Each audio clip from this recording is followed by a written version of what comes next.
semaines, on sait, nous, que le record était plus battable parce qu'effectivement, que ce soit au niveau du Brésil ou que ce soit sur l'Atlantique Nord, les conditions météo de toute façon étaient catastrophiques. Donc c'est vrai que la dernière semaine, je ne vous cache pas que ça a été un peu un cauchemar. Et puis j'ai quand même décidé pour justement pas partir comme un voleur et pour respecter, et vous respecter tous, d'aller couper cette putain de ligne.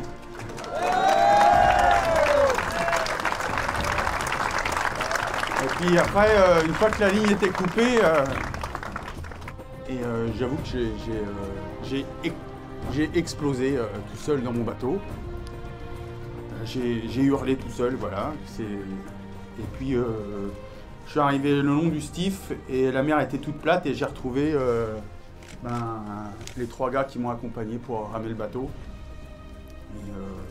Et puis là, d'un seul coup, tout le film se déroule et on se demande mais pourquoi ça s'est pas bien passé, pourquoi ça n'a pas été jusqu'au bout, pourquoi on a fait ça. Et puis et c'est vrai que ça fait une semaine que je me pose toutes ces questions-là, que j'ai pas les réponses. Et puis là, on arrive au très haut. Et moi, j'appelle ça l'ardoise magique. Vous connaissez l'ardoise magique, des trucs d'enfants là, on écrit dessus et puis tout d'un coup, vous passez l'espèce le petit rail qui avance sur l'ardoise et puis tout le gribouillis, toutes les questions, tout le machin, vous poussez le truc et l'ardoise magique remet les compteurs à zéro en quelques secondes. Et l'ardoise magique, c'est fou.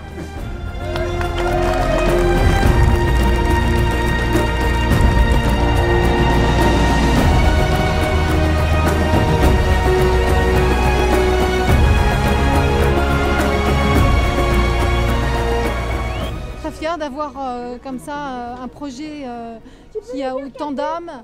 Là, il n'a pas réussi, mais il y a quand même une vraie âme autour de ce projet. Il y a de l'humain, il y a aussi de l'exploit sportif. Et puis, c'est un projet qui, au sein de l'entreprise, apporte justement l'éclairage des valeurs que nous portons également au quotidien. Les résultats, les records, voilà, c'est le problème de ces records. On peut les gagner sans grand talent, mais avec beaucoup de réussite, mais on peut aussi les perdre avec beaucoup de talent et peu de réussite. Donc bon, voilà, c'est surtout l'aventure qu'il faut retenir. En plus d'aller chercher le record de Francis Joyon, qui est quand même un temps assez incroyable, ouais, c'est ce qu'il y a de plus dur, techniquement et humainement, physiquement, enfin c'est le Graal à mon avis là.